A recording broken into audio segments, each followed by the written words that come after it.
iyo kawa y'Uburundi yaraduteye iteka akaranga n'uburyohe ikawa yacu irakaramba. Agakuru keza Maria Rosa oyambarira bega warumvise ko kuri uyu wa kane igenekerezo rya 20 gitugutu uyu mwaka w'2022 kwari bazotanguza icese isekeza mu gihugu cose Gupompa ifumbira n'itera ry'imivyaro y'Ikamishasha hano mu ntara yacu ya Gitega. Eka data Emwe n'umushikiranganje w'uburimyi ubworozi n'ibidukikije azoba yahishikiye hano ku mutumba wacu wa Gihuga zone Kabanga muri komine Gihita niho ibikorwa bizobera. utabesha kubaye wa mbere abimbariye uraza aho igifushi cyari kitugejeje gantuzi isigireho mugenzi uno mwaka rero hariho na kabiri ngo mu ntara zimwe ngo hazogwamwa n'ukarakara ariko turahiriwe mukama wanje umudu w'ikawa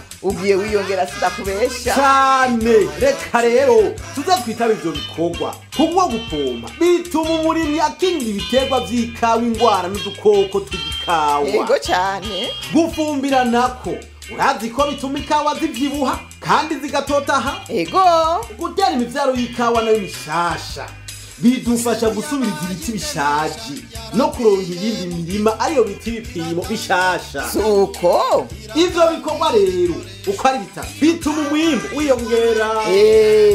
erega niko gushira mu ngiro imyitwarariko ya leta yacu mvyeyi kandi nkozi yuko umufuko wose uronka amafaranga. Erega umufuko wose amafaranga n'umunwa ubushikiriwe. Basha uvuze ukuri nk'ukurima ako nakamumutsewe n'ubushikiranganje bw'uburimyi ubworozi n'ibidukikije bubicishije ku kigo Odeka kijeje guteza imbere igiterwa c'ikawa mu Burundi. Iyo kawa y'Uburundi yaraduteye iteka akaranga n'uburyohe ikawa yacu irakara.